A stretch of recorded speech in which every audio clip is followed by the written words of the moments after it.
साथियों नमस्कार। पर्यटन यात्रा में इन दिनों हमारी यात्रा चल रही है रामेश्वरम की। और आज हम चल रहे हैं रामेश्वरम से एक बहुत ही अद्वितीय और अलौकिक मंदिर के मैं आपको दर्शन कराने वाला हूं। अपने आप का बहुत ही अनूठा और विश्व का एकमात्र मंदिर। जी हाँ, इसे विभीषण मंदिर के नाम से जाना जाता है और पूरे साउथ में तमिल भाषा में इसे कहा गया है कोदंड राम मंदिर, कोदंड राम टेम्पल। जिस प्रकार महाभारत में गांडीवधारी अर्जुन, गदाधारी भीम, सुदर्शन चक्रधारी कृष्ण, उसी प्रकार तमिल में प्रभु श्री राम को कोदंड राम कहे जाते हैं और इसीलिए यह कोदंड राम मंदिर, कोदंड राम टेम्पल के नाम से मशहूर। रामेश्वरम से करीब 10 किलोमीटर दूर जब हम धनुषकोडी की ओर चलते हैं तो धनुषकोडी बीच रास्ते में ही लेफ्ट हैंड साइड में एक बहुत ही सुंदर जगह है जो बंगाल की खाड़ी के बिल्कुल किनारे पर स्थित है, तट पर स्थित है।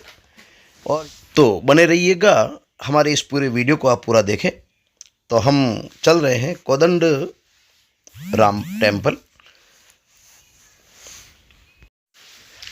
बहुत ही अपूर्व और अलौकिक दर्शन। जैसा कि आप जानते हैं कि रामचरितमानस में वृतांत आता है, जब प्रभु श्री राम समुद्र किनारे रामेश्वरम में पहुंच गए अपने भार्या सीता को लाने के लिए, और सीता जिनका हरण लंकेश ने कर लिया था, रावण ने कर लिया था।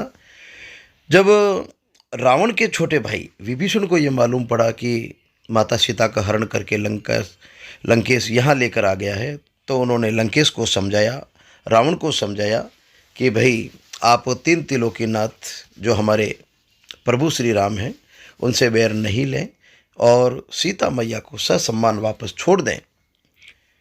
जब रावण नहीं माना तो विभीषण अपने भाई को छोड़कर, बल्कि यूँ कहें कि रावण ने विभीषण को देश निकाले दे दिया, लंका से निकलने को कह दिया और विभीषण प्रभु श्री राम की शरण में आ जाते हैं।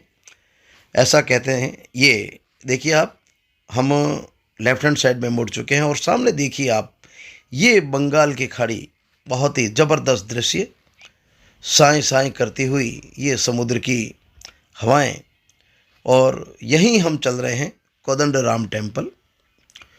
तो उस समय विभीषण अपने 4 मंत्रियों के साथ आकाश मार्ग से इसी स्थान पर, ये सामने जो आप दृश्य देख रहे हैं, यही है कोदंड राम टेम्पल। यहाँ पर प्रभु श्री राम से सबसे पहली बार विभीषण से मुलाकात होती है।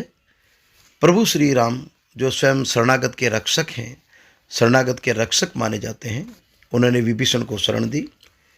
प्रभु श्री राम ने विभीषण को कहा कि मेरा लक्ष्य लंका जीतना नहीं है, मैं तो अपनी भार्या सीता को वापस ससम्मान लाना चाहता हूँ, बस इतना ही मेरा उद्देश्य है।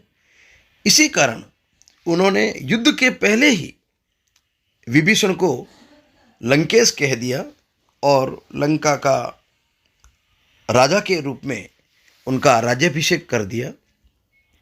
तो यही वो स्थान था जहाँ पर विभीषण से प्रभु श्री राम की मुलाकात होती है और यहीं पर विभीषण का राज्याभिषेक किया जाता है। हम पहुँच चुके हैं कोदंड राम टेम्पल।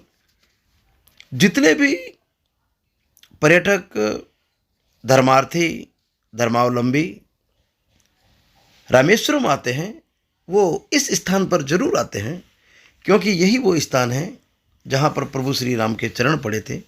प्रभु श्री राम ने अपना काफ़ी समय यहाँ पर बिताया था और यहीं पर विभीषण से उनकी मुलाकात होती है। ये विभीषण टेम्पल, जिसे कोदंड राम टेम्पल भी कहा जाता है, बंगाल की खाड़ी के बिल्कुल किनारे। देखिए, ये कोदंड राम टेम्पल का बाहरी दृश्य। यहाँ मंदिर में और विशेषकर गर्भगृह में फोटोग्राफी बिल्कुल वर्जित है, इसलिए मैं आपको अंदर के दृश्य नहीं बता पा रहा हूँ। फिर भी यहाँ के गर्भगृह में श्री राम, माता सीता, भैया लक्ष्मण, इनकी प्रतिमाएं विराजमान हैं। साथ ही हनुमान जी, विभीषण जी, इनकी भी प्रतिमाएं विराजमान हैं। और उनके बारे में ये पूरा का पूरा वृतांत लिखा हुआ। विभीषण प्रभु श्री राम की शरण में आते हैं। इससे पहले विभीषण को लंका से देश निकाला होता है। विभीषण वहाँ से अपने 4 मंत्रियों के साथ आते हैं, प्रभु श्री राम की शरण में आते हैं। प्रभु श्री राम उनको अपनी शरण में लेकर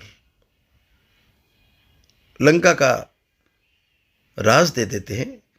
लंका नरेश के रूप में उनका राज तिलक होता है। ये दूर दूर का दृश्य देखिए। और यहीं पर साथियों एक अद्भुत दृश्य, यहाँ पर नारियल की बहुतायत है। पर्यटक आते हैं यहाँ पर, खूब नारियल का आनंद लेते हैं। देश विदेश से, विशेषकर सनातन संस्कृति से जुड़े हुए अपने हिंदू धर्मावलंबी जितने भी हैं, जरूर जीवन में एक बार इस जगह पर आना अपना सौभाग्य समझते हैं। और ये जो पत्थर आप देख रहे हैं सामने, यही वो पत्थर है जो प्रभु श्री राम के नाम से तैरा करते थे। नल और नील, जो प्रभु श्री राम की सेना में 2 वानर थे, इन्हीं पत्थरों को लेकर समुद्र सेतु बनाया गया था। लंका तक जो एक पुल का निर्माण किया गया, जिसे आदि पुल कहा गया है, समुद्र सेतु कहा गया है, उसका निर्माण इन्हीं बड़े बड़े पत्थरों से किए गए हैं। ये मूंगे की चट्टानें, यहाँ पर जितने भी दर्शक आते हैं उन चट्टानों के दर्शन करते हैं, अपने हाथ से इसको पानी में तैराते हैं। देखिए आप, धर्मावलंबी जितने भी होते हैं लोग इस पत्थर को अपने सिर पर धारण करते हैं, इसकी पूजा अर्चना करते हैं, इसे देवता तुल्य मानते हैं, क्योंकि ये हमारे प्रभु श्री राम के पत्थर हैं।